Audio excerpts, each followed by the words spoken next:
প্রিয় দর্শক, আরেকটি নতুন ভিডিওতে আপনাদের স্বাগত জানাচ্ছি।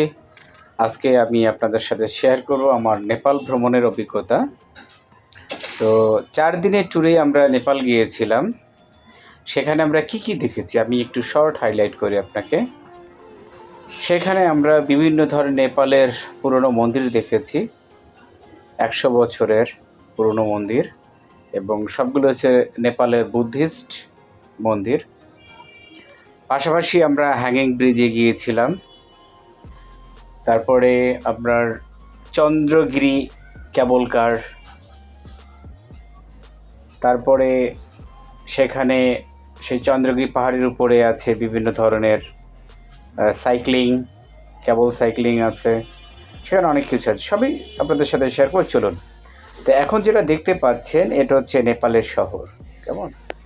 তো নেপালের শহরটা বাংলাদেশের ঢাকার মতো এত জ্যাম নেই, যদি এটা কাঠমান্ডু শহর।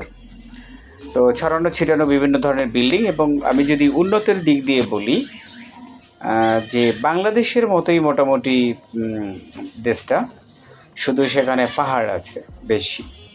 হ্যাঁ, চারিদিকেই পাহাড়, হিমালয়। আপনি জানেন যে রাজকন্যা বলা হয় নেপালকে।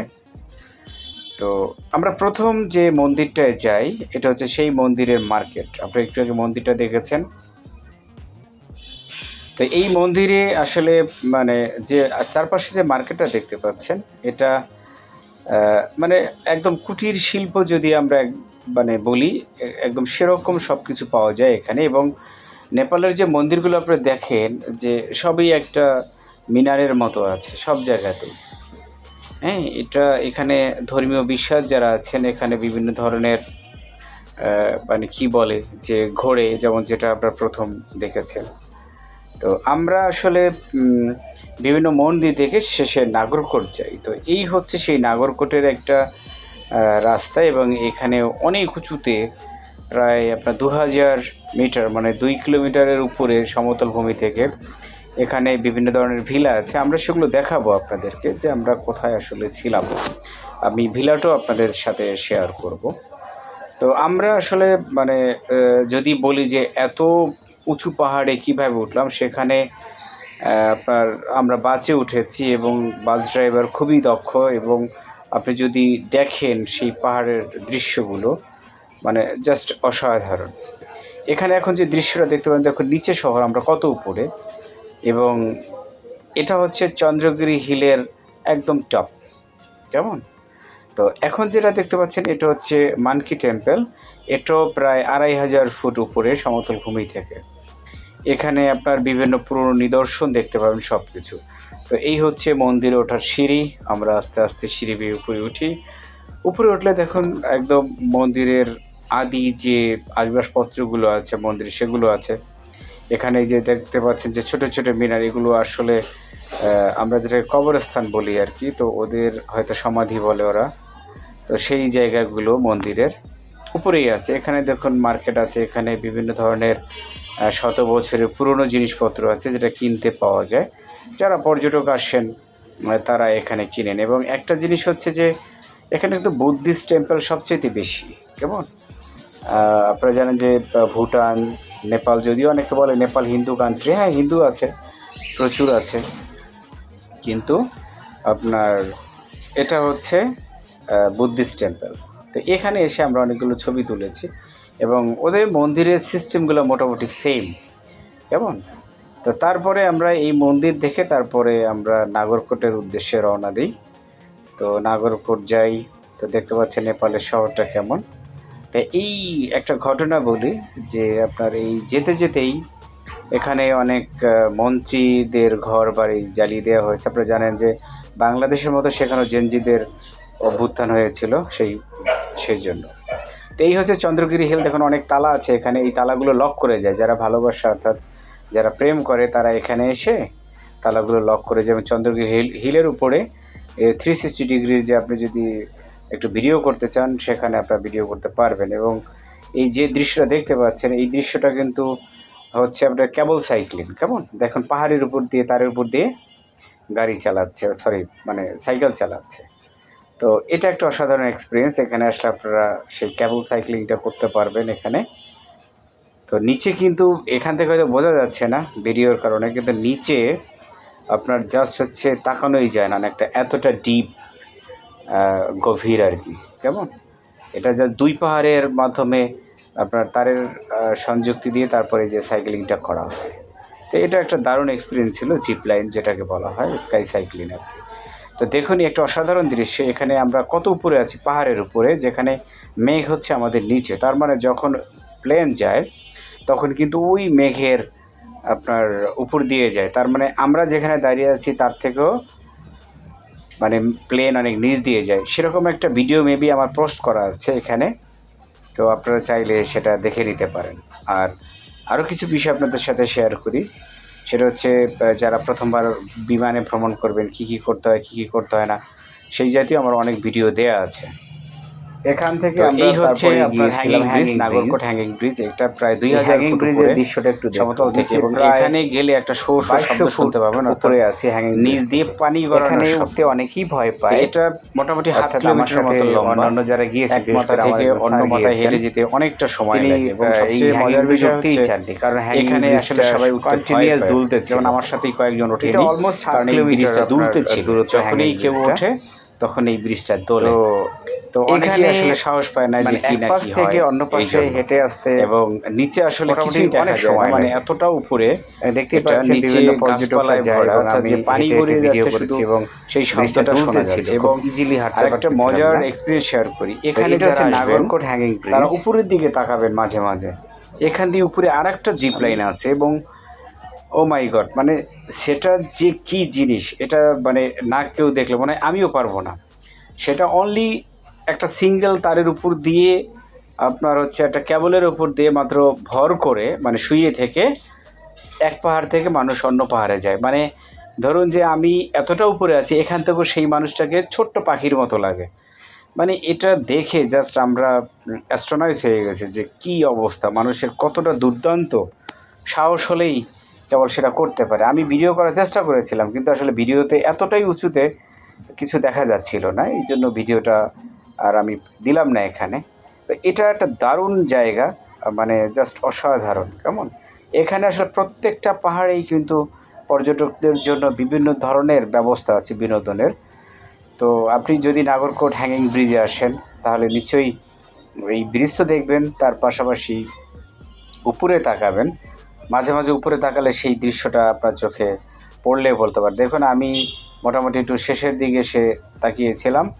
তো এই হচ্ছে হ্যাঙ্গিং ব্রিজের সারাউন্ডিং জোনটা, জাস্ট অ্যামেজিং যদি আপনি দেখেন, এবং এটার উপরে উঠলে জাস্ট একটা থ্রিলিং ফিল হয়। কেমন তো নেপাল শহরটা যদি বলি, সেটা মোটামুটি বাংলাদেশের মতোই, কিন্তু বাংলাদেশের মতো এতটা যানজট নেই। কেমন তো আমাদের যে অভিজ্ঞতা, তো হ্যাঙ্গিং ব্রিজের অভিজ্ঞতা শেষ করে আমরা আসলে যেসব জায়গায় ঘুরেছি আপনাদের সেই জায়গাগুলো দেখাবো, কিন্তু তার আগে একটা বিষয় একটু শেয়ার করে নেই, সেটা হচ্ছে এয়ারপোর্ট। আমরা 4টাতে এয়ারপোর্টে পৌঁছাই, 7টায় আমাদের ফ্লাইট ছিল।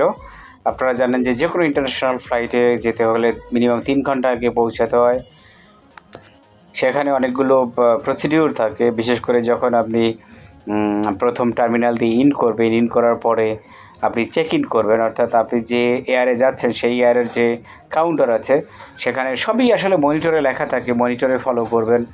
যে আপনার যখন মনিটরে দেখবেন চেক ইন ওপেন, তখন আপনি যে অনলাইনে যে টিকিটটা কাটছেন সেটা নিয়ে সেই চেক ইন গেটের মানে কাউন্টারে সেখানে গিয়ে দাঁড়াবেন। দাঁড়ালে তারা ওখানে আপনাকে অরিজিনাল টিকিটটা দিবে, এবং টিকিট কাটার সময় আপনি যেটা বলতে পারেন যে আমাকে যদি উইন্ডো সাইড দেন তাহলে একটু বেটার হয়। ওনাকে উইন্ডো সাইড চাইলে আপনাকে জানালার পাশে দিবে। পাশাপাশি ওই সময় যদি আপনার লাগেজ থাকে, আপনার সেই লাগেজের একটা ওয়েট থাকে 25 কেজি, কোনোটায় 30 কেজি, কেমন সেটা আপনি বুকিং দিয়ে রাখতে পারেন। তো সেখানে বুকিং দিয়ে আপনি শুধু এয়ার টিকিট নিয়ে তারপর ইমিগ্রেশনে যাবেন। ইমিগ্রেশনে আপনাকে বিভিন্ন ধরনের প্রশ্ন করবে, কোথায় যাচ্ছেন, কেন যাচ্ছেন, কবে যাচ্ছেন, মানে কবে ফিরবেন, হ্যাঁ সেই কথাগুলো আপনাকে ওখানে বিভিন্ন প্রশ্ন করবে, আপনার ভিসা দেখবে। কেমন তো আমাদের আসলে অন অ্যারাইভাল ভিসা ছিল, আমাদের সে ভিসা কপি ছিল, তো সেটা দিয়ে তারা একটা সিল মেরে দিয়েছিল। তা আমরা সেটা নিয়ে চলে যাই। তারপরে আপনার হচ্ছে ইমিগ্রেশন শেষ করার পরে আপনার যখন হচ্ছে ফাইনাল যে কল, অর্থাৎ আপনার এয়ারক্রাফট আসলে আপনার গেট ওপেন লেখা থাকবে, যে আপনার গেট নাম্বারে তো সেটা ওপেন লেখা থাকলে আপনি সেখানে যাবেন। তো সেখানে যাওয়ার পরে আপনার একদম সব বেল্ট জুতা খুলে টিকিট ফাইনাল চেক আউট করার পরে মানে আপনি একদম এয়ারক্রাফটে উঠবেন। যদি এয়ারক্রাফট দূরে থাকে আপনাকে বাসে করে নিয়ে যাবে। তারপরে এয়ারক্রাফট মানে বেশিরভাগ সময়টাতে ইন্টারন্যাশনাল ফ্লাইটগুলো সরাসরি আপনার এয়ারক্রাফটেই প্রবেশ করা হয়। তো এরপরে যখন সময় হবে প্ল্যান ছেড়ে দিবে, আবার সেখানে নেমে তারপর হচ্ছে যে ইমিগ্রেশন একটা প্রসেস আছে, হ্যাঁ, সেটা আপনি করতে পারেন। তো এখন আমরা আপনাকে যে বিষয়টা একটু শেয়ার করতে, সেটা হচ্ছে নাগরকোটের দৃশ্য। দেখুন, এখানেই আসলে এই যে ভিলাটা দেখতে পাচ্ছেন, এই যে লেফট সাইডে যে ভিলাটা গেল, এই ভিলাতেই আমরা ছিলাম। এই যে হিমালয়ান ভিলা, কেমন, এই ভিলাটায় আমরা সবাই ছিলাম এই জায়গাটায়।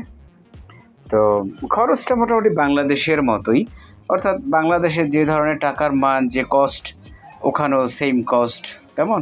তাই এই হচ্ছে আমাদের রুমটা, মানে রুমটা জাস্ট অসাধারণ, কিন্তু তার পাশে ছিল আপনার হিমালয়ের দৃশ্য, মানে এটা জাস্ট আরও বেশি অসাধারণ। ঠিক আছে, এখানে একদম মানে কি বলবো, যে তাপমাত্রা ছিল খুবই ঠান্ডা, এবং রাতের বেলা আমরা এখানে তারা আমাদের বড় বড় ল্যাব দিয়েছিলেন, হ্যাঁ, মোটা, সেটা ঘুমিয়ে থাকার পরেও আমাদের ঠান্ডা লেগেছিল, কেমন, মানে কোল্ড ফিল হচ্ছিল, কোল্ড। তো এখন এই হচ্ছে এই ভিলাটায় আমরা ছিলাম। এখানকার খাবার, আসলে নেপালের খাবারটা নিয়ে একটু না বললেই নয়। আপনারা যারা নেপাল আসতে চান, দেখুন কি সুন্দর দৃশ্য, মানে আপনি ভিলা থেকেই যে আপনি যেখানে থাকবেন সেখান থেকে আপনি হিমালয়ের দৃশ্য দেখতে পাচ্ছেন, এবং নিচে মেঘ সেটা দেখতে পাচ্ছেন। ঠিক আছে, তো আমরা আসলে যাওয়ার পথে কিছু দৃশ্য নিয়েছিলাম, সেটা একটু আপনাদের দেখাচ্ছি এখন। তো নেপালের খাবারটা নিয়ে না বললেই নয়। নেপালের খাবার আপনি যদি খান, আপনি বলতেই পারবেন না যে আসলে কী দিয়ে রান্না করেছে, অর্থাৎ ওখানে কোনো মশলার গন্ধ ওরকম পাবেন না, ঝাল পাবেন না, কিন্তু আপনি খেতে পারবেন, খারাপ লাগে না। আমরা খেয়েছি, কেমন, ভালোই লেগেছে। তো এই যেতে যেতে যে কিছু পাহাড়ি রাস্তা, সেটা এখন আপনারা দেখতে পাচ্ছেন।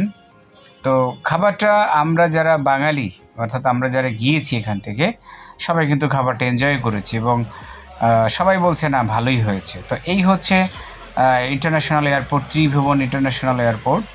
আমরা এখান থেকে বিকেলবেলায় এখানে এসে পৌঁছাই।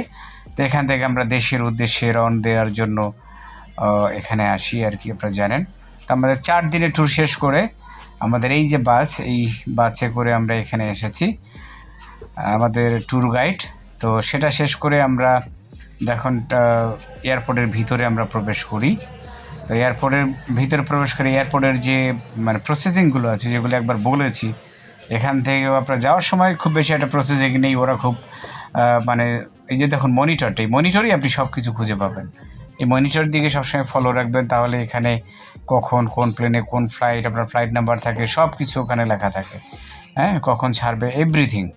তো এই মনিটর যখন দেখবেন, তখনই আসলে আপনি বুঝে যাবেন যে আপনাকে আসলে কী করতে হবে। ঠিক আছে, তো আসলে আপনি যখন একটা দেশে ইন করবেন, তখন আসলে বিভিন্ন ধরনের প্রশ্নের সম্মুখীন হতে হয়, আর যখন চলে আসবেন তখন আসলে ওরা অত প্রশ্ন করে না। হ্যাঁ, ওরা প্রশ্ন করে না, ওরা মোটামুটি বলে যে ওকে ঠিক আছে, ডান, খুব সহজে ওরা সব কিছু দিয়ে দেয়, কেমন। তো এই হচ্ছে মোটামুটি আমার ট্যুরের বিস্তারিত। তো আপনারা, আশা করছি আপনাদের ভালো লেগেছে বা ভালো লাগবে। আমরা তারপর ফাইনালি প্রসেসিং করে আপনার প্লেনে উঠি। দেখুন, এই হচ্ছে আমাদের প্লেন। আমরা এবং এটা আমাদের ছিল বাংলাদেশ বিমানেই ছিল। তো সবসময় জানি যে বাংলাদেশ বিমানের একটু প্রাইস কম হয় কম্পারেটিভলি অন্য প্রাইভেট এয়ারক্রাফট থেকে, এয়ারলাইন্স থেকে। তো আমরা এরকম সন্ধ্যার পরপর হয়ে যায় আমাদের ইমিগ্রেশন প্রসেস শেষ করতে। তো ফাইনালি আমরা টেক অফের জন্য রেডি হই। তো দেখুন, টেক অফের জন্য মেইন রানওয়েতে আমাদের এয়ারক্রাফটটা চলে আসছে। তো তারপরে হচ্ছে এখান থেকে আপনার টেক অফ করবে, এবং মোটামুটি আপনার 1 ঘন্টা পরে আপনার হচ্ছে গিয়ে ঢাকা এয়ারপোর্টে ল্যান্ড করবে। আমার হচ্ছে একদম টেক অফ থেকে একদম ল্যান্ড করা পর্যন্ত সব দৃশ্যগুলোই ধারণ করা আছে, রাতের দৃশ্য, হযরত শাহজালাল ইন্টারন্যাশনাল এয়ারপোর্ট পর্যন্ত। তো আপনারা আশা করছি দেখবেন। তো চলুন আমরা একটু টেক আপটা দেখে আসি। এবং টেক আপের সময় যে বিষয়টা না বললেই নয় যে অবশ্যই সিট বেল্ট বেঁধে রাখবেন। কারণ হচ্ছে এবং মাঝে মাঝে দেখবেন যখন প্লেন একটু কাঁপে, অর্থাৎ এয়ার টার্বুলেন্স হয় যখন, তখন কিন্তু ওই যে মাথার উপরে, হ্যাঁ, সেখানে দেখবেন যে অনেকগুলো চিহ্ন আছে যে ধূমপান করা যাবে না। যখন বেল পড়বেন অর্থাৎ সিট বেল্ট বাঁধবেন, যখন মাঝে মাঝে ইমার্জেন্সি কেস অনেক সময় বলে যে সিট বেল্ট বাঁধুন, তখন উপরে তাকালে দেখা যায় সিট বেল্টের আইকনগুলো চলে আসছে। ঠিক আছে, তো সব সময় আসলে খেয়াল রাখবেন কখন কি ঘোষণা আসে সেভাবে। যেমন আমি কিছুদিন আগে মালয়েশিয়া ট্যুর করেছিলাম, সেই জায়গাটাতেও আপনার একটু এয়ার টার্বুলেন্সে পড়েছি, তো সেখানে তখন সিট বেল্ট বাঁধতে হয়েছিল। তো দেখুন, নেপালকে আমরা বাই বাই বলে দিচ্ছি এখান থেকে। এটা হচ্ছে নেপালের ত্রিভুবন ইন্টারন্যাশনাল এয়ারপোর্ট কাঠমান্ডু। তো কাঠমান্ডু থেকে আমরা ফ্লাই করলাম, আমরা হজরত শাহজালাল ইন্টারন্যাশনাল এয়ারপোর্টে আমরা পৌঁছাবো। তো আশা করছি আপনাদের এই আমার ব্লগটা ভালো লেগেছে। যদি ভালো লাগে তাহলে নিশ্চয়ই এটা একটু শেয়ার করে দিবেন এবং লাইক কমেন্ট করবেন। আর আমার এই চ্যানেলে জার্নি রিলেটেড অনেক ভিডিও আছে, আশা করি আপনারা দেখবেন। তো এই যে দেখুন, আমরা কিন্তু অলরেডি ঢাকায় চলে আসছি। যদিও আমি মানে শর্ট ভিডিও দিয়েছি, সেই 1-1.5 ঘন্টা তো আর ভিডিও দেওয়া যায় না, আপনারাও জানেন। তো বন্ধুরা, যদি ভালো লাগে অবশ্যই কমেন্ট করে জানাবেন।